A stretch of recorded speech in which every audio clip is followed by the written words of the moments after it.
Hello and welcome to SPMI's Academy. Today we will analyze important newspaper articles of 19 September 2020. Please note you can download the PDF version of today's newspaper analysis by clicking the link given in the comment section. You can download the PDF version of August 2020 magazine from our website spmisacademy.com. You can also join our WhatsApp group through the link given in the description section for more study materials. This is the list of the topics that we'll cover from today's newspaper. The first article is taken from editorial segment. It is about protest against farm bills and this topic is important from our syllabus paper 3 governance point of view. सबसे पहले news article समझते हैं। तो देखो, आप सबको पता है कि parliament session is going on and the union government has presented 3 bills related to reforms in agricultural market sector. और ये 3 बिल्स के नाम हैं farmers produce trade and commerce promotion and facilitation bill 2020, Farmers Empowerment and Protection Agreement of Price Assurance and Farm Service Bill 2020, Essential Commodities Amendment Bill 2020. All these 3 bills have been passed by लोक सभा और इन bills के against काफ़ी protest चल रहा है। खासकर ये जो पहले और दूसरे बिल्स हैं इनके अगेंस्ट काफ़ी प्रोटेस्ट चल रहा है in agrarian states like Punjab and Haryana. तो पहले इन सारे बिल्स के हम प्रोविजन समझेंगे, इंपॉर्टेंट प्रोविजंस, फिर हम ये भी देखेंगे ब्रीफली कि आखिर इन प्रोटेस्ट के पीछे कारण क्या है। सबसे पहले देखते हैं farmers produce trade and commerce promotion and facilitation bill 2020। तो देखो, इस बिल का जो पहला इंपॉर्टेंट प्रोविजन है that is to provide barrier free inter state and intra state trade of crops outside APMC market. सरल शब्दों में बताएं, देखो इस टॉपिक को हम पहले भी कई दफ़ा कवर कर चुके हैं। इसी बिल को अभी रखा गया है, इसको पहले ही इम्प्लीमेंट कर दिया गया था थ्रू एन ऑर्डिनेंस। तो जब इस ऑर्डिनेंस को लाया गया था तब भी हमने इसके बेनिफिट्स को डिस्कस किया था। वहाँ मैंने आपको इस तरह का इमेज दिखाया था, अगर आपको याद आ रहा हो तो। मैंने आपको बताया था कि कैसे फार्मर्स को they have to sell their first crop of the notified crops in APMC mandis. तो हर एक जो तालुका लेवल पे APMC की मंडी होती है, एग्रीकल्चरल प्रोड्यूस मार्केट कमेटी की मंडी होती है, these APMC mandis are created according to the law made by the state legislature. तो APMC की मंडी में ही फार्मर्स को अपने फूड क्रॉप्स को जाकर के बेचना होता है और वहाँ पे बायर्स आते हैं, वो अपने आप को रजिस्टर करते हैं और वो वहाँ पे फूड क्रॉप्स को ख़रीद सकते हैं। फार्मर्स डायरेक्टली बायर से कांटेक्ट नहीं कर सकता, डायरेक्टली फार्मर्स बायर्स को फूड क्रॉप नहीं बेचता है। और APMC मंडी के अंदर ही फूड कॉरपोरेशन ऑफ इंडिया का भी स्टॉल लगा होता है। Food corporation of India Bharat सरकार की एजेंसी है जो MSP पे मिनिमम सपोर्ट प्राइस पे फूड क्रॉप्स को ख़रीदती है। तो देखो, मैं फिर से इस मेथड को एक्सप्लेन कर रहा हूँ। मान लो फार्मर ने पैडी उगाया है, धान उगाया है, तो वो ले जाएगा APMC मंडी में और APMC मंडी में बहुत सारे बायर्स होंगे। अब फार्मर के पास 2 ऑप्शन है, या तो वो अपने फूड क्रॉप को बायर को बेच दे, किसी प्राइवेट बायर को, या फिर वो FCI को बेच दे एट MSP। MSP पहले से ही भारत सरकार अनाउंस कर देती है कि मान लो पैडी क्रॉप पे MSP दिया जाएगा 70 रुपीज़ पर kg। और अगर फार्मर को बायर्स यानी कि ये जो प्राइवेट बायर्स हैं वो 70 रुपीज़ पर kg से ज़्यादा प्राइस ऑफर कर रहे हैं तो नेचुरली फार्मर्स अपना फूड क्रॉप इस बायर को बेच देगा, otherwise he will sell his food crop to the FCI at MSP। तो ये है प्रोविज़न। अब ये पहले का प्रोविज़न था, इसमें एक एक्स्ट्रा फैसिलिटी प्रोवाइड कर दी गई। ये तो सिस्टम चलेगा ही चलेगा, APMC तो हैं ही, FCI भी प्रोक्योर करेगी एट MSP, ये दोनों कंडीशंस हैं। According to this new bill, a new option, additional option will be provided to the farmers. Now farmers can go outside APMC mandi also. तो दूसरे शब्दों में कहें तो now farmers are not bound to sell their products just in APMC. They can go interstate and intrastate trade also. उनको जहाँ बेहतर product या प्राइस मिलेगा वो उस प्राइस पे अपना फूड क्रॉप बेच देंगे। They are not now mandated to go to the APMC mandis only for the notified crop. इसका दूसरा इंपॉर्टेंट प्रोविजन है that it provides, this bill provides an electronic trading in transaction platform for ensuring seamless trade electronically. इस दूसरे point का भी मतलब समझते हैं। देखो, पहले कैसा होता था कि फार्मर्स अपना फूड क्रॉप ले जाता था APMC मार्केट में।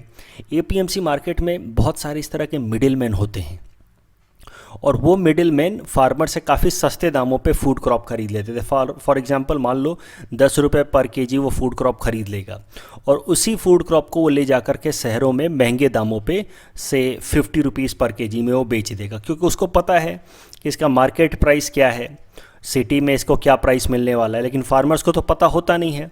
तो काफ़ी सस्ते दामों पे फार्मर्स वो अपना प्राइस, अपना फूड क्रॉप बेच देते हैं एट वेरी लो प्राइस। इसको हम लोग कहते हैं इंफॉर्मेशन असिमेट्री, वेयर असिमेट्री मतलब दिस पर्सन हैज़ इन्फॉर्मेशन कि इसका मार्केट प्राइस सिटी में है कितना, लेकिन फार्मर्स को इसका इन्फॉर्मेशन नहीं है।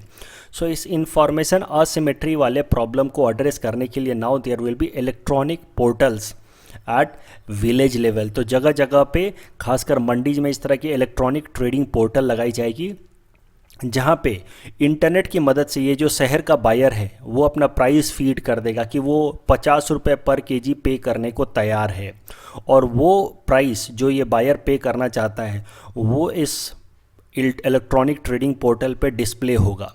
जब फार्मर अब पहुंचेगा मार्केट में, then he will see this trading portal board, electronic trading portal board, और उसको पता लग जाएगा कि अच्छा इसकी प्राइस शहरों में 50 रुपये पर केजी है। तो या तो अब ये डायरेक्टली इस शहर वाले बायर को कांटेक्ट कर सकता है, या तो फिर अब ये इस मिडिल मैन को अगर अपना फूड क्रॉप बेचेगा भी एपीएमसी मंडी में तो अब महंगे दामों में बेचेगा। हो सकता है वो 35 में या 40 रुपीज़ में बेचे, अब वो 10 रुपये पर केजी में नहीं बेचेगा, क्योंकि अब इसके पास भी इंफॉर्मेशन आ चुकी होगी। The problem of information asymmetry will be tackled.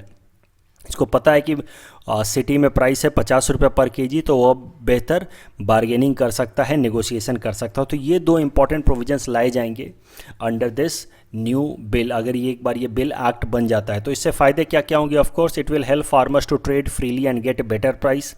अब फार्मर्स के पास कोई लिमिटेशन नहीं है कि वो जाकर के एपीएमसी मार्केट में ही बेचे, और दूसरा एपीएमसी मार्केट में भी जाता है तो उसको शहरों का प्राइस पता होगा पहले से, so he can now bargain better. So in this way, it will help farmers to fetch better returns, and it will promote rural economy and will help farmers to lead a better life. अब जरा समझते हैं कि इस bill के against protest क्यों हो रहा है, why there is so much protest against this bill. तो देखो, जो कई सारे फार्मर्स ऑर्गेनाइजेशन हैं लोकल लेवल पे, या फार्मर्स को भी ऐसा लगता है कि ये जो बिल है उससे धीरे धीरे फार्मर्स को नुकसान होगा. फार्मर्स को ऐसे बहकाया जा रहा है, they are being convinced, misled, कि भारत सरकार अब फार्मर्स के लिए मार्केट को ओपन कर रही है, उनको अलाउ कर रही है कि जहाँ से उनको बेहतर रिटर्न मिले वहाँ से वो अपने फूड क्रॉप को बेच सकते हैं. और धीरे धीरे भारत सरकार एमएसपी को ख़त्म कर देगी. ये सारी बातें बोल करके फार्मर्स को कन्विंस किया जा रहा है, बहकाया जा रहा है.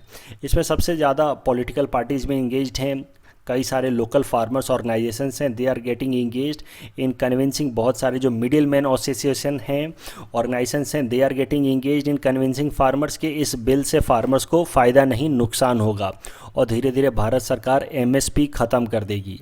और ये जो डिस्प्यूट है, ये जो प्रोटेस्ट का कारण है, इसको काफ़ी डिटेल में मैं डिस्कस कर चुका हूँ in my newspaper analysis of 12 September 2020. वहाँ पे मैंने आपको बताया कि कैसे शांता कुमार कमेटी ने रेकमेंड किया था 2014 में कि there should be a regional procurement in the states who have better infrastructure. वो काफ़ी डिटेल में मैंने डिस्कस किया ऑलरेडी. तो फार्मर्स को इसी ग्राउंड पे बहकाया जा रहा है. फार्मर्स आर बीइंग कन्विंस्ड कि जो शांता कुमार कमेटी की रिकमेंडेशन थी कि धीरे धीरे सेंट्रल गवर्नमेंट एमएसपी पे प्रोक्योरमेंट बंद कर दे in some states like Punjab and Haryana who have good infrastructure and states have capability for local procurement. तो शांता कुमार कमेटी रिकमेंडेशन का नाम बता करके और फार्मर्स को बोला जा रहा है कि भारत सरकार ये सारे बिल्स को ला करके धीरे धीरे मार्केट मैकेनिज्म ला रही है, और फार्मर्स के लिए जो वेलफेयर स्कीम चलती है एमएसपी मिनिमम सपोर्ट प्राइस, वो धीरे धीरे भारत सरकार ख़त्म कर देगी. और ये सब बोल करके फार्मर्स को भड़काया जा रहा है. लेकिन 12 सितंबर के एनालिसिस में भी मैंने आपको डिटेल में बताया था कि देखो, इस बिल का एमएसपी से कोई डायरेक्ट रिलेशन है नहीं. Farmers are being mobilised, misled by political parties and powerful middleman to protest. तो फार्मर्स का बस इस्तेमाल किया जा रहा है. अगर रियल रीज़न देखा जाए बिहाइंड द प्रोटेस्ट तो वो कुछ और ही है. देखो, ये जो कई सारे मिडिल मैन होते हैं, कमीशन एजेंट होते हैं, उनको हर ट्रांजैक्शन पे, चाहे वो अगर एफसीआई को भी फूड क्रॉप बेच रहा है फार्मर, तो भी उसको कमीशन मिलता है, 2 to 2.5% का कट मिलता है। उसके अलावा ये जो मिडिल मैन हैं ये काफ़ी पावरफुल हैं, तो ये चाहते नहीं है कि ये जो सिस्टम है, इकोसिस्टम है ऑफ एपीएमसी मंडी, जहाँ पे फार्मर्स आते हैं एफसीआई में अपना प्रोडक्ट बेचते हैं या फिर बायर्स को अपना प्रोडक्ट बेचते हैं, उससे मिडिल मैन को काफ़ी फ़ायदा होता है। और मिडिल मैन इस सिंडिकेट को ब्रेक होना देना चाहते नहीं, इस इकोसिस्टम को ब्रेक होना देना चाहते नहीं है, और वो काफ़ी पावरफुल भी हैं, उनकी पॉलिटिकल लॉबी भी है, और वो अपने पूरे स्ट्रेंथ का इस्तेमाल करके फार्मर्स को मिसलीड कर रहे हैं, उनको मोबिलाइज कर रहे हैं to protest against this bill. Overall इस बिल से फार्मर्स को फ़ायदा ही होगा, नुकसान नहीं होगा। जो दूसरा इंपॉर्टेंट बिल पास किया गया है वो है farmers empowerment and protection agreement of price assurance and farm services bill 2020। इस बिल का सीधा सीधा इंपॉर्टेंट प्रोविज़न है that it will allow contract farming. तो कॉन्ट्रैक्ट फार्मिंग एक बार समझ लेते हैं। देखो, ये है फार्मर, इसने मान लो पोटैटो उगाया, तो पहले ये क्या करता था, पोटैटो जा कर के किसी मिडिल मैन को बेच देता था एपीएमसी मंडी में, और वो मिडिल मैन काफ़ी सस्ते दामों पे ये पोटैटो ख़रीद लेता था फार्मर से, और वही पोटैटो ये ले जा कर के शहरों में किसी लार्ज प्रोसेसर को, एग्रीगेटर को, यहाँ पे मैंने एग्जांपल के लिए बता दिया लेज कंपनी जो कि पोटैटो ख़रीदती है for making chips large numbers में, एग्रीगेटर है ये, वो मिडिल मैन इस लेज कंपनी को जा कर के सेम पोटैटो काफ़ी महंगे दामों में बेचता है, से 40 रुपीज़ पर केजी। तो ये जो बीच का फ़ायदा है 30 रुपीज़ पर केजी का जो फ़ायदा ये मिडिल मैन कमा जाता था बिना किसी कंट्रीब्यूशन के, बिना किसी वैल्यू एडिशन के। तो अब क्या होगा, according to this new provision, according to this new bill, now contract farming is allowed. तो कॉन्ट्रैक्ट फार्मिंग में क्या होगा कि अब ये जो कंपनी है, ये बड़ी कंपनी है लेज, इस तरह की कई सारी कंपनियां हो सकती हैं, they can engage into a contract with the farmers, advance contract sign कर लेंगे फार्मर के साथ। मान लो आलू को सो करने का सीज़न है, तो उसी टाइम में फार्मर्स के साथ 3 महीने 4 महीने पहले एडवांस में ही वो कॉन्ट्रैक्ट साइन कर लेंगे कि 3 महीने बाद हमें इतना आलू चाहिए, इस प्राइस में हम इसको खरीदेंगे। So there will be an advanced contract, pre sowing contract, मतलब सोइंग सीजन से पहले ही कॉन्ट्रैक्ट हो जाएगा फार्मर्स और इस बड़ी कंपनियों के बीच में। अब ये बड़ी बड़ी कंपनियों के रिप्रेजेंटेटिव जाएंगे गांव-गांव में, बहुत सारे किसानों के साथ एक बार में कॉन्ट्रैक्ट साइन कर लेंगे, तो इससे फिर ये मिडिल मैन का प्रॉब्लम रिजॉल्व हो जाएगा with help of this contract farming. इससे फार्मर्स को भी बेहतर रिटर्न मिल पाएगा उनके फूड क्रॉप पे, और जो मार्केट की अनप्रेडिक्टेबिलिटी है वो ख़त्म हो जाएगी कि फार्मर्स को डर लगा रहता है हमेशा कि वो आलू उगा तो रहे हैं लेकिन पता नहीं आलू किस प्राइस में बिकेगा। So that unpredictability is always there, वो ख़त्म हो जाएगी with more and more contract farming. और बहुत सारे जब बड़े बड़े इन्वेस्टर्स गांव-गांव में जाएंगे और कॉन्ट्रैक्ट साइन करेंगे, तो ये इन्वेस्टर्स थोड़ा बहुत वहाँ के इंफ्रास्ट्रक्चर डेवलपमेंट में भी इन्वेस्ट कर सकते हैं, जैसे कि स्टोरेज फैसिलिटी के लिए या इरीगेशन फैसिलिटी के लिए। तो इस तरीके से एग्रीकल्चरल सेक्टर की इंफ्रास्ट्रक्चर भी डेवलप होगी। अगेन इस बिल के अगेंस्ट प्रोटेस्ट हो रहा है, फार्मर्स को बहकाया जा रहा है that this bill will ultimately lead to end of MSP, the government will slowly stop MSP. Bharat सरकार अब धीरे धीरे प्राइवेट कंपनीज को इनकरेज कर रही है कि आप कॉन्ट्रैक्ट में जाओ फार्मर्स के साथ, और धीरे धीरे भारत सरकार एमएसपी देना बंद कर देगी। देखो अब इसका कोई संबंध है नहीं डायरेक्टली एमएसपी से, भारत सरकार बस एक एक्स्ट्रा ऑप्शन ओपन कर रही है कि आप डायरेक्टली कॉरपोरेट्स के साथ नेगोशिएट करो। एमएसपी तो अपने जगह है ही, there is no need, there is no point to associate MSP with all these bills. ये बस स्पेकुलेशन है, अंदाजा है कि भारत सरकार एमएसपी ख़त्म कर देगी, बट इसके पीछे कोई सब्सटेंस नहीं है। तो ये दोनों बिल जो हैं जिनके खिलाफ सबसे ज़्यादा प्रोटेस्ट चल रहा है वो ये हैं। द पहला farmers produce trade and commerce promotion facilitation bill 2020। इससे farmers are allowed to sell their produce to anybody. पहले वो उनको जाकर के एपीएमसी मंडी में बेचना पड़ता था। इससे फ़ायदे क्या होंगे, it will remove all kinds of barrier and they can now sell intra and interstate trade. How does it help, it will end the monopoly of traders. Otherwise ये ट्रेडर्स लोग क्या करते थे, 4-5 ही ट्रेडर्स होते थे, वो जाकर के एपीएमसी मंडी में आपस में ही सेटिंग कर लेते थे कि हम लोग फार्मर्स से मान लो 10 रुपये 15 रुपये पर केजी से ज़्यादा हम प्राइस ऑफर करेंगे ही नहीं करेंगे। तो इस तरीके से एक मोनोपोली हो जाती थी ट्रेडर्स की, वो ट्रेडिंग का मोनोपोली ख़त्म हो जाएगा। अब वहाँ पे डिजिटल बोर्ड लगा होगा तो उससे फार्मर्स को बेहतर प्राइस का अंदाज़ा लग जाएगा। तो इस तरीके से farmers will have better return. और जो दूसरा है farmers farmers empowerment and protection agreement of price assurance and farm services bill, इससे कॉन्ट्रैक्ट फार्मिंग अलाउ की जा रही है। अगेन इससे फ़ायदे हमने देखे, it will attract private investment, it will help farmers to get better return on their crops. अब इन दोनों बिल्स के अगेंस्ट बहुत ज़्यादा प्रोटेस्ट चल रहा है, खासकर पंजाब एंड हरियाणा में। These bills are progressive in nature. इनका पर्पस है कि फार्मर्स को एडिशनल ऑप्शन दिया जाए अपने फूड क्रॉप को बेचने का, so that they can get better return on their food crop. अब ये जो प्रोटेस्ट है इसको अननेसेसरीली जोड़ा जा रहा है, इन दोनों बिल को अननेसेसरीली एमएसपी के साथ जोड़ा जा रहा है। This is politically motivated protest and farmers, innocent farmers are getting misled. इसी कारण से प्राइम मिनिस्टर मोदी ने भी काफ़ी वोसिफेरस स्पीच दिया लोकसभा में के अंदर, जहाँ पर उन्होंने साफ साफ कहा कि फार्मर्स आर बीइंग मिसलेड।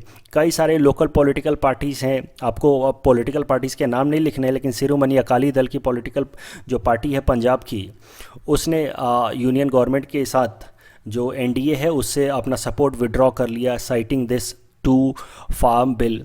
तो ये सब चीज़ें हो रही हैं, but overall if you see the content of this two bills then nowhere it talks about MSP withdrawal. So speculation that government with help of this two bills will withdraw MSP is unjustifiable and it appears to be politically motivated.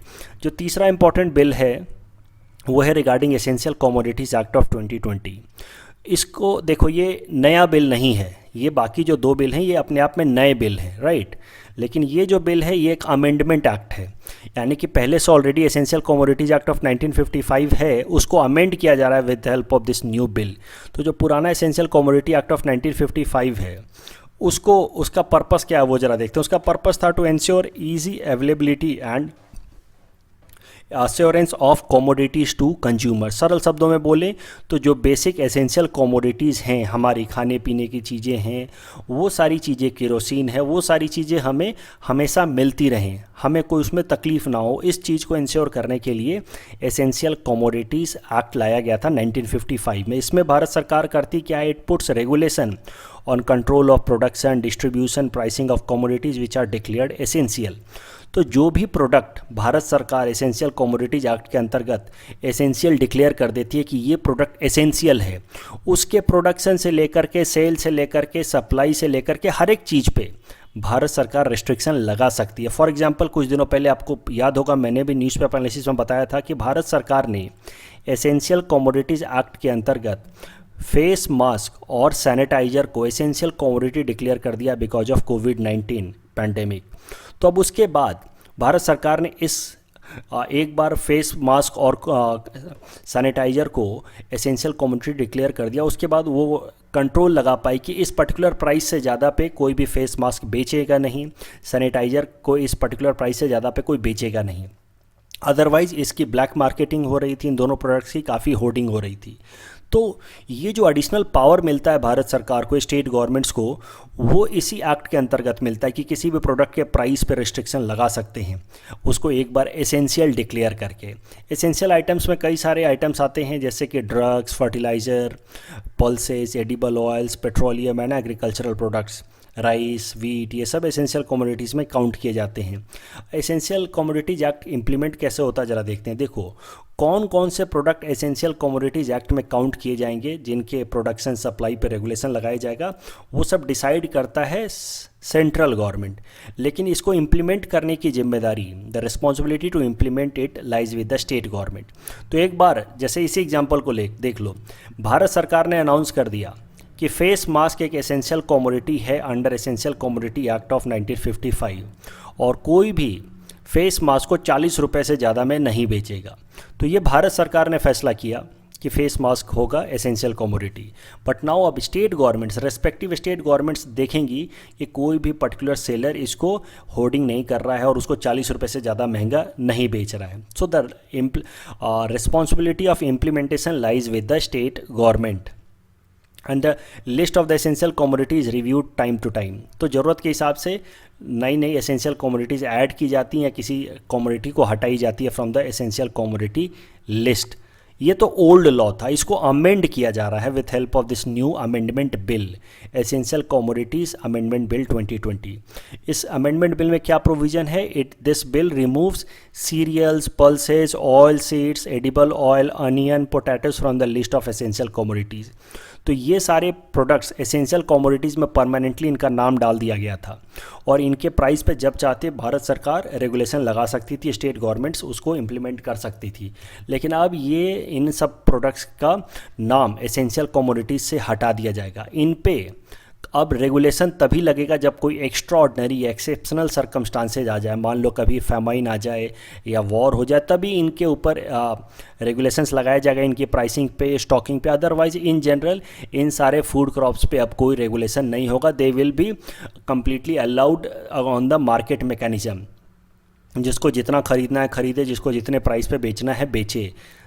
अब ऐसा किया क्यों है भारत सरकार ने, वो भी ज़रा समझ लेते हैं। देखो, इकोनॉमिक सर्वे 2020 ने, इस साल के इकोनॉमिक सर्वे ने, मैंने भी डिटेल में पढ़ाया था, उसमें मैंने आपको बताया था कि इकोनॉमिक सर्वे ने कैसे कहा है कि ये जो एसेंशियल कमोडिटी एक्ट है, इससे बहुत बार नुकसान ज़्यादा हो जाता है और फ़ायदे कम होते हैं। The negative impacts of essential commodities act is more. ज़रा देखते हैं कैसे। और इकोनॉमिक सर्वे ने अनियन का एग्जाम्पल लेकर के बताया था कि how essential commodity act causes more damage. तो मान लो ऑनियन को एसेंशियल कमोडिटीज एक्ट के अंतर्गत काउंट किया जाता है, तो ऑनियन पे मान लो भारत सरकार ने रिस्ट्रिक्शन लगा दिया कि कोई भी ऑनियन को 50 रुपये पर केजी से ज़्यादा बेच नहीं सकता, और कोई भी ऑनियन को स्टोर करके नहीं रख सकता। 50 केजी से ज़्यादा ऑनियन को कोई स्टोर करके नहीं रख सकता। देखो, मैंने पहले ही बताया है कि एसेंशियल कमोडिटीज एक्ट में किसी भी अगर कमोडिटी को एसेंशियल डिक्लेयर कर दिया गया तो उसके स्टोरेज लिमिट पे, उसके प्राइस पे, हर चीज़ पे लिमिटेशन लगाया जा सकता है। तो ऑनियन को, ये लास्ट ईयर का रियल एग्जाम्पल कोट किया था इकोनॉमिक सर्वे ने, कि ऑनियन को एसेंशियल कमोडिटीज एक्ट के अंतर्गत रखा गया है एज एन एसेंशियल कमोडिटी। तो उसके स्टॉकिंग पे लिमिट है कि इस पर्टिकुलर लिमिट से ज़्यादा कोई स्टॉक नहीं कर सकता। उसके प्राइस पे लिमिट है कि इससे पर्टिकुलर प्राइस से ज़्यादा पे कोई बेच नहीं सकता। तो अब हुआ क्या, पिछले साल सितंबर 2019 में, कि बहुत हेवी बारिश हो गई और इस कारण से 1/4 ऑफ ऑनियन क्रॉप्स ख़राब हो गए। अब ऑनियन क्रॉप जब खराब हो गए तो भारत सरकार ने अनियन के ऊपर एसेंशियल कमोडिटी एक्ट इम्पोज कर दिया, इसके प्रोविजंस लगा दिए, क्योंकि भारत सरकार को डर था कि अब ऑनियंस कुछ ख़राब हो गए हैं, तो ऑनियन की सप्लाई कम हो गई है, तो हो सकता है कि उसकी ब्लैक मार्केटिंग चालू हो जाए, लोग उसको महंगे दामों में बेचना शुरू कर दें। तो इसलिए भारत सरकार ने एसेंशियल कमोडिटीज एक्ट उस पर इम्पोज करके उसकी प्राइस पे लिमिटेशन लगा दिया, और उसके स्टॉकिंग पे एक लिमिट लगा दिया कि इससे ज़्यादा कोई स्टॉक करके नहीं रख सकता। अदरवाइज लोग करते क्या हैं, बहुत सारा ऑनियन फार्मर से खरीद करके स्टॉक कर लेते हैं, जब मार्केट में शॉर्टेज हो जाती है और प्राइस जब ऊपर चला जाता है तो धीरे धीरे उसको बेचते हैं। तो कुछ जमाखोर लोग, होर्डर लोग ऐसा भी करते हैं। तो इस कारण से एसेंशियल कमोडिटीज एक्ट इंप्लीमेंट कर दिया गया। लेकिन फिर इकोनॉमिक सर्वे ने एनालिसिस करके बताया कि अनियन के ऊपर एसेंशियल कमोडिटी एक्ट इम्पोज करने से नुकसान ज़्यादा हो गया, फ़ायदा कम हुआ। देखो नुकसान कैसे ज़्यादा हो गया वो भी ज़रा समझते हैं। ये ऑनियन फार्मर है, होल सेलर कोई अपना फूड क्रॉप बेचता है, अनियन बेचता है, और होल सेलर फिर रिटेलर को बेचता है, रिटेलर फिर हमारे आपके जैसे कंज्यूमर को बेचता है। तो यही है सप्लाई चेन। अब ये एसेंशियल कमोडिटी एक्ट के अंतर्गत अनियन को इन्वोक कर दिया गया। इस कारण से होल सेलर एक लिमिट से ज़्यादा अनियन फार्मर से ख़रीद नहीं सकता था, क्योंकि उसके ऊपर स्टॉकिंग की लिमिट थी। तो इस कारण से एक तो फार्मर्स के 1/4 ऑनियन ख़राब हो गए थे, उसके अलावा एक लिमिट से ज़्यादा होल सेलर ख़रीद नहीं सकता था।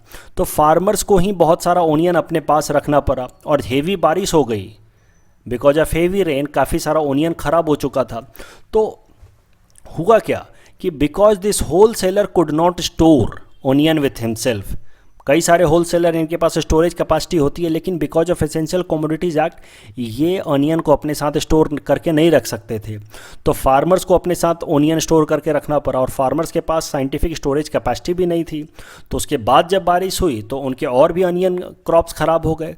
तो मिला जुला करके रादर दैन इंश्योरिंग कि हमें सस्ते दामों पे ऑनियन मिले, ऑनियन की और ज़्यादा शॉर्टेज हो गई। अगर ये होल सेलर पे लिमिट नहीं लगा होता, if there was no limit on this wholesaler कि आप स्टॉक 50 किलोग्राम से ज़्यादा स्टॉक करके नहीं रख सकते, अगर ये लिमिट नहीं होता तो होल सेलर ज़्यादा ऑनियन खरीद के अपने पास रखते और उसको साइंटिफिक तरीके से स्टोर करते और आगे रिटेलर को बेचते, फिर रिटेलर से कंज्यूमर्स को हमारे पास आता। लेकिन just because of this essential commodity act most of the onion remained with the farmers because the supply chain was not efficient. So in one word, Essential Commodity Act hampers the supply chain. It does not allow scientific storage of food crops because of limitation on wholesaler. और इस कारण से कई दफ़ा food crops बर्बाद हो जाते हैं और हम कंज्यूमर्स के पास फूड क्रॉप पहुंच नहीं पाता है, फार्मर्स के पास वो फूड क्रॉप रखे रखे बर्बाद हो जाता है क्योंकि होलसेलर को स्टोर करने का अलाउ नहीं किया जाता है अंडर एसेंशियल कमोडिटी एक्ट. तो it leads to wastage of food crops. So इस कारण से इकोनॉमिक सर्वे ने सजेस्ट किया था कि एसेंशियल कमोडिटीज एक्ट को फूड क्रॉप से विड्रॉ कर लेना चाहिए और उसको बस एक्स्ट्रा ऑर्डिनरी सर्कमस्टांसेस में इम्प्लीमेंट करना चाहिए. और इकोनॉमिक सर्वे के इसी सजेशन को मानते हुए भारत सरकार ने ये बिल लेकर के आए हैं, essential commodities act amendment act 2020. तो इसके साथ फ़ायदा क्या होगा? देखो, इसके प्रोविजंस तो हम पहले ही देख चुके हैं. इसके प्रोविजंस में हमने देखा एसेंशियल कमोडिटीज एक्ट के कि ये इन सारे फूड क्रॉप्स पे अब रेगुलेशन हट जाएगा. खाली एक्स्ट्रा ऑर्डिनरी सर्कमस्टांसेज में, एक्सेप्शनल सर्कमस्टांसेज में इनके ऊपर लिमिटेशन लग सकता है. अब इसके फ़ायदे देख लेते हैं. How will it help? It will and harassment of businessman and trader. Otherwise ये होलसेलर लोगों के ऊपर अक्सर छापामारी हो जाती है, रेड हो जाता है कि तुमने इतना स्टॉक करके रखा है. इनको अननेसेसरी इनके ऊपर थ्रेट बना रहता है कि कब हमारे ऊपर होर्डिंग का चार्ज लग जाएगा, छापामारी हो जाएगी और एसेंशियल कमोडिटीज एक्ट के अंतर्गत हमारे ऊपर केस दर्ज कर दिया जाएगा. तो ये सब थ्रेट बना रहता था. वो harassment of these businessman traders ये सब खत्म हो जाएगा. And there will be more and more investment, private investment for cold storage, warehouse processing. अभी दिक्कत क्या है कि जब होलसेलर को हमने अलाउ किया ही नहीं है क्रॉप्स को स्टोर करके रखने का for so many food crops under essential commodity act, तो इस कारण से ये होलसेलर लोग स्टोरेज फैसिलिटी भी बिल्ड नहीं करते हैं. लेकिन अगर इनको हम स्टोर करने का अलाउ कर दें तो they will build more and more cold storage facility, warehouse processing. इससे फार्मर्स के पास रखे रखे जो फूड क्रॉप्स बर्बाद हो जाते हैं वो प्रॉब्लम को बहुत हद तक रिजॉल्व किया जा सकता है. एंड इट विल इंश्योर कि ये जो सप्लाई चेन है वो इफ़िशियंट बना रहे और हम कंज्यूमर्स के पास जो फूड क्रॉप है फार्मर से वो इफ़िशियंट तरीके से आते रहे and there would be no shortage of supply of food crops. अभी देखो, ये रिफॉर्म्स क्यों ज़रूरी हैं? ये रिफॉर्म्स के अगेंस्ट प्रोटेस्ट चल रहा है वो तो मैंने पहले ही बता दिया कि वो पॉलिटिकली मोटिवेटेड है. अब ये रिफॉर्म्स क्यों ज़रूरी हैं वो ज़रा समझो. इसी न्यूज़पेपर आर्टिकल में आज इससे रिलेटेड हर एक न्यूज़पेपर में 5-6 आर्टिकल आए, इसलिए हम इसको ज़्यादा एक्सटेंसिव एंड इंटेंसिव तरीके से डिस्कस कर रहे हैं. तो देखो, आज के न्यूज़पेपर में इकोनॉमिक टाइम्स में ये डाटा शेयर किया गया है कि राइस के में दुनिया का हम लोग सेकंड लार्जेस्ट प्रोड्यूसर है आफ्टर चाइना. पूरे दुनिया का 22% आउटपुट इंडिया में प्रोड्यूस होता है. वैसे ही वीट में भी we are second largest producer, pulses में we are largest producer, sugar cane में वी आर सेकंड लार्जेस्ट. तो अगर आप ओवरऑल देखो, मिल्क में वी आर लार्जेस्ट, जूट में वी आर लार्जेस्ट. तो दुनिया भर के जो जितने भी कंट्रीज़ हैं उनमें अगर हम कंपेयर करें तो इंडिया या तो फर्स्ट पे है, नहीं तो एट मैक्स सेकंड पे है in all important food crops. आप देख सकते हैं ये डाटा को. अगर हम थोड़ा बहुत लैग करते हैं तो बस चाइना के कंपैरिजन में लैग करते हैं. यानी कि हमारे यहाँ के फार्मर्स अच्छा खासा फूड क्रॉप उगाते हैं, फार्मर्स की प्रोडक्शन काफ़ी हाई है. This is the meaning of this graph, this data, कि हर चीज़ में हम या तो फर्स्ट पे है नहीं तो सेकंड पे, मतलब फार्मर्स का प्रोडक्शन ज़्यादा है. फिर भी फार्मर्स की अर्निंग बहुत कम होती है, फार्मर्स का लाइफस्टाइल बहुत पुअर होता है. रीज़न है मिडिल मैन. रीज़न है कि हम लोग अभी तक मार्केट मैकेनिज्म को इम्प्लीमेंट नहीं कर पाए हैं. इकोनॉमिक्स में आप जानते होंगे, इकोनॉमिक्स में 2 ही मैकेनिज्म होता है, गवर्नमेंट रेगुलेटेड मैकेनिज्म और मार्केट मैकेनिज्म. अब धीरे धीरे ये बात निकल के आ रही है कि फार्मर्स की हालत अभी भी ख़राब इसलिए है क्योंकि फार्मर्स प्रोडक्शन तो कर रहे हैं लेकिन उनको उस हिसाब से प्राइस नहीं मिल पा रहा है. बहुत सारा जो रेवेन्यू है, रेम्यूनरेशन है, वो मिडिल मैन लेकर के चला जाता है, मेजर चंक. तो ये इस डाटा से भी आप देख सकते हो कि 44% लोग हमारे कंट्री में एग्रीकल्चर में इंगेज्ड हैं, लेकिन जीडीपी में कंट्रीब्यूशन बस 16%. इससे भी पता चलता है कि जितना ये लोग काम कर रहे हैं उस हिसाब से उनकी अर्निंग नहीं हो रही है. और इसके पीछे जो कारण है कि हमें एग्रीकल्चरल सेक्टर में रिफॉर्म्स लाने की ज़रूरत है. We need to make it more and more market oriented. We need to make our farmers more aware about the price that they could fetch on their food crop.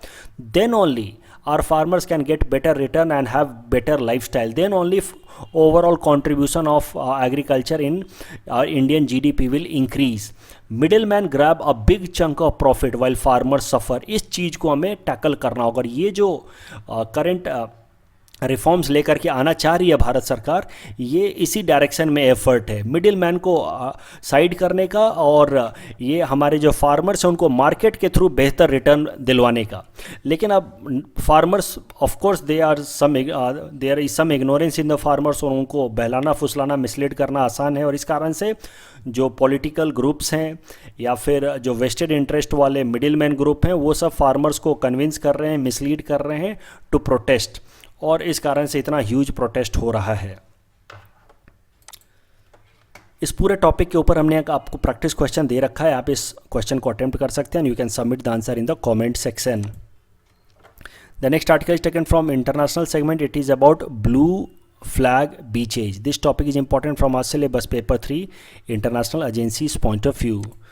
तो देखो, सबसे पहले समझते हैं कि ये ब्लू फ्लैग बीचेज होते क्या हैं। ब्लू फ्लैग बीचेज वो होते हैं जिनको ब्लू फ्लैग सर्टिफिकेशन मिला होता है। तो जरा समझते हैं कि ब्लू फ्लैग सर्टिफिकेशन क्या होता है। देखो, बीचेज को ब्लू फ्लैग सर्टिफिकेशन मिलता है, एक बार ये ब्लू फ्लैग सर्टिफिकेशन मिलने के बाद वहाँ पे इस तरह का एक ब्लू फ्लैग होस्ट किया जाता है। ये ब्लू फ्लैग का मतलब ही है कि this beach is of high environmental standard and high quality. अब ये ब्लू फ्लैग सर्टिफिकेशन मिलता कैसे वो भी ज़रा समझते हैं। एक डेनमार्क की एजेंसी है, एक डेनमार्क की नॉन प्रॉफिट फाउंडेशन ऑर्गेनाइजेशन है जिसका नाम है foundation for environmental education, FEE। वो दुनिया भर के अलग अलग बीचेज को ये ब्लू फ्लैग सर्टिफिकेशन देती है। उसके 33 स्ट्रिंजेंट क्राइटेरियाज हैं और दुनिया भर की सरकारें इस ब्लू फ्लैग सर्टिफिकेशन के लिए एप्लीकेशन फाइल करती हैं कि हमारे इन बीचेज को ये आप ब्लू फ्लैग सर्टिफिकेट दे दें। और फिर ये जो एजेंसी है foundation for environmental education, this agency evaluates the overall standard and quality of that particular beach which has been submitted for getting blue flag certification। और अगर ये 33 stringent criterias को ये beaches fulfill कर देते हैं, then those beaches get blue flag certification and then those beaches are known as blue flag beaches। अब ये न्यूज़ में क्यों है? क्योंकि इस साल भारत सरकार ने 8 इंडिया के बीचेज को आइडेंटिफाई किया है जिनको भेजा जाएगा for getting blue flag certification. अभी हमने बस भारत सरकार ने इनको प्रपोज किया, इस बात का आप ध्यान रखेंगे कि इनको मिला नहीं है, ब्लू फ्लैग का टैग मिला नहीं है। ये 8 बीचेज को प्रपोज किया गया है कि इनको ब्लू फ्लैग का टैग दिया जाए। ये 8 बीचेज हैं: शिवराजपुर बीच इन Gujarat, Ghoghla in Daman and Diu, Kasarkod and Padubidri beach in Karnataka, Kappad in Kerala, Rushikonda in Andhra Pradesh, golden beach of Orissa and Radhanagar beach of Andaman Nicobar. ये 8 के 8 याद करने की ज़रूरत नहीं है आपको, एक बार बस देख लेना। हो सकता है पीटी एग्जाम में आपसे एटमैक्स पूछ ले कि ये ब्लू फ्लैग बीचेज होते क्या हैं, इतना बस ध्यान रखना, क्योंकि ये इस साल न्यूज़ में तो आपसे डायरेक्टली पूछा जा सकता है। और इंडिया ने ये 8 नाम प्रपोज किए हैं, इस बात का ध्यान रखना। अभी तक ये फाइनलाइज नहीं हुए हैं। जो इंटरनेशनल ज्यूरी है इस ऑर्गेनाइजेशन की, फाउंडेशन फॉर एनवायरमेंटल एजुकेशन, वो डिसाइड करेगी, और अगर ये फाइनलाइज हो जाता है तो जाकर के इन बीचेस को टैग मिल सकता है। इंडिया के अंदर जो चंद्रभागा बीच है जो उड़ीसा के अंदर है कोणार्क कोस्ट पे, ये इंडिया का और पूरे एशिया का पहला ऐसा बीच है जिसको ब्लू फ्लैग सर्टिफिकेशन मिला है। The next article is taken from Assam segment, it is about Tikak mining project. This topic is important from our syllabus paper 6 Assam environment point of view. So देखो, सबसे पहले आप करंट इशू को समझो। देखो, Dehing Patkai wild life sanctuary से रिलेटेड कई सारे इन्वायरमेंटल न्यूज़ निकल के आ रहे हैं, वो तो आपने सुना ही होगा, मैंने भी कई सारे आर्टिकल्स कवर किए हैं। तो ये Dehing Patkai wild life century वाला एरिया है, उसके around Dehing Patkai elephant reserve है, और इस देहिंग पटकाई एलिफेंट रिजर्व के पेरीफेरी से लगभग 15 किलोमीटर दूर पे सलेकी प्रपोज्ड रिजर्व फॉरेस्ट है। तो मतलब ये रिजर्व फॉरेस्ट नहीं है, इसको प्रपोज किया गया एज ए रिजर्व फॉरेस्ट। यह है सलेकी प्रपोज्ड रिजर्व फॉरेस्ट, और इस सलेकी प्रपोज्ड रिजर्व फॉरेस्ट का ओवरऑल लगभग एरिया है 98 हेक्टेयर्स, और इस 98 हेक्टेयर्स में से ऑलरेडी 57 हेक्टेयर्स पे कोल इंडिया लिमिटेड कोल माइनिंग कर रही थी। अब ये करंट न्यूज़ क्या है कि 7 अप्रैल 2020 यानी कि इसी साल अप्रैल के अंदर national board of wild life ने कोल इंडिया लिमिटेड को अलाउ कर दिया कि जो रिमेनिंग 41 हेक्टेयर वाला एरिया है वहाँ पे भी ओपन कास्ट माइनिंग कर सकता है कोल इंडिया लिमिटेड। तो ये जो एरिया है, इसको हम लोग कहते हैं Tikak open cast mining area in Saleki proposed reserve forest. Open cast का भी मतलब यही समझ लो, देखो कुछ एरिया, ओपन कास्ट का मतलब होता है सरफेस माइनिंग, जब ऊपर ऊपर से ही पूरे एरिया को डिग करके हटाया जाता है ताकि कोल को निकाला जाए। कुछ कुछ एरियाज़ में क्या होता है देखो कि डिगिंग की जाती है, एक होल बनाया जाता है और सब सरफेस में यानी कि ग्राउंड के अंदर जा करके फिर वहाँ से कोल निकालते हैं। उसमें खतरा क्या होता है कि पूरा का पूरा एरिया कोलैप्स कर सकता है, ऊपर से वो एरिया कोलैप्स हो जाता है और कभी कभार नीचे जो मजदूर काम कर रहे होते हैं वो कोल माइन के अंदर वो दब जाते हैं। लेकिन ओपन कास्ट में इस तरह के खतरे नहीं होते। ओपन कास्ट में तो क्लियर कट पूरा का पूरा ओपन सरफेस ही रिमूव किया जाता है लेयर बाय लेयर ताकि कोल को एक्सट्रैक्ट किया जाए। ऐसे माइनिंग प्रोजेक्ट को हम लोग कहते हैं ओपन कास्ट माइनिंग प्रोजेक्ट। और इसी तरह का ओपन कास्ट माइनिंग प्रोजेक्ट लाया जा रहा है जिसका नाम है टिकाक ओपन कास्ट माइनिंग प्रोजेक्ट। ये एक्स्ट्रा 41 हेक्टेयर एरिया में इन सलेकी प्रपोज्ड रिजर्व फॉरेस्ट। तो ये इस साल का न्यूज़ है। पहले से ऑलरेडी 57 हेक्टेयर पे यहाँ पे कोल माइनिंग चल रही थी, ओपन कास्ट कोल माइनिंग चल रही थी। एक्स्ट्रा 41 हेक्टेयर्स पे जिसका नाम है Tikak open cast mining project, उस पर अब national board of wild life ने अलाउ कर दिया है to conduct open cast mining. और जब ये national board of wild life ने अलाउ कर दिया to go for open cast mining in Saleki proposed reserve forest, तो असम के दो एनवायरमेंटलिस्ट प्रदीप भूयान एंड जयदीप भूयान, इन्होंने एनजीटी में नेशनल ग्रीन ट्रिब्यूनल में एक पिटीशन फाइल कर दिया against this Tikak open cast mining project. अब एनजीटी का फैसला आया है उस पर और उसी के बेसिस पे ये न्यूज़ आर्टिकल आया है। तो एनजीटी का दो इंपॉर्टेंट ऑब्जर्वेशन है on this petition filed by these two environmentalist. NGT ने कहा है कि ये matter already Guwahati high court देख रही है। There are so many PILs filed in Guwahati high court regarding this open cast mining project. और उसके अलावा असम सरकार ने भी एक 1 मेंबर कमीशन बना रखा है under retired justice of Guwahati high court justice BP काताके। तो ये दोनों इनिशिएटिव ऑलरेडी लिए जा चुके हैं। गुवाहाटी हाई कोर्ट ऑलरेडी इस मैटर को देख रहा है जबकि असम सरकार ने भी एक 1 मेंबर कमीशन बनाया है to look into the matter. इस कारण से एनजीटी ने कहा है कि एनजीटी इस पर अपना फैसला कुछ भी नहीं सुनाएगी। It will leave it to the Assam government and Guwahati high court to decide on the matter. NGT के टॉपिक के बेसिस पे हमने आपको एक प्रैक्टिस क्वेश्चन यहाँ दे रखा है, आप इसको अटेम्प्ट कर सकते हैं। देखो एनजीटी की वर्किंग, उसका फंक्शन, सब कुछ मैंने अपने डिटेल में बताया है in my newspaper analysis of 15 फरवरी 2020। तो अगर आपको इस क्वेश्चन को अटेम्प्ट करना है and if you have any doubt regarding this you can go and have a look at this newspaper analysis and with help of that you can attempt this question. In our segment most probable PET topics for upcoming APSC, today we'll cover topic number 28 to 30. Topic number 28 is about Kalidas Award. Jatin Goswami, who is a Satriya dance guru from Assam, has been awarded with Kalidas Award by Madhya Pradesh government this year. Please attempt this question that is based on topic number 28. Topic number 29 is on-site museums. So in budget 2020-21, the union government has decided to establish 5 archaeological sites museum. These sites are Rakhi Gari in Haryana, Hastinapur in Uttar Pradesh, Shiv Sagar in Assam, Dholavira in Gujarat and Adina Chalur in Tamil Nadu.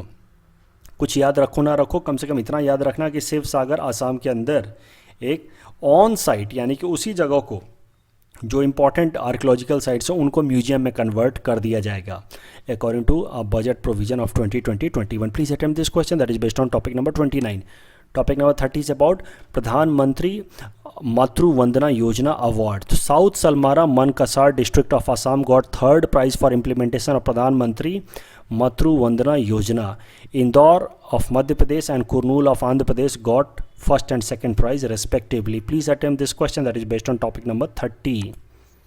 This is the answer of question number 25 to 27 that we had given in yesterday's newspaper analysis. Today's question can be attempted by students and you can submit the answer in the comment section. We will be sharing answer of these questions in tomorrow's newspaper analysis. कल जो हमने practice question दे रखा था उसको briefly यहाँ discuss कर लेते हैं. मैंने आपसे पूछा था कि which of the following countries open in Gulf of अडेन. मैंने आपके साथ मैप भी शेयर किया था. उस मैप के हिसाब से आपको सीधा सीधा पता चल गया होगा कि Oman does not open in Gulf of Aden. So the correct answer will be option B. दूसरा क्वेश्चन था रिगार्डिंग स्पाइनी बीटल और मैंने इस एनालिसिस को भी काफ़ी डिटेल में बताया था. So the correct answer will be option C. Spiny beetle is a kind of pest that is attacking rice crops. Lakhimpur से रिलेटेड ये न्यूज़ आर्टिकल था जहाँ पे राइस क्रॉप्स को ये स्पाइनी बीटल नाम के पेस्ट अटैक कर रहे हैं, that is turning these rice crops into yellow colour. Correct answer will be option C. That's all from our side for today. Thanks for watching.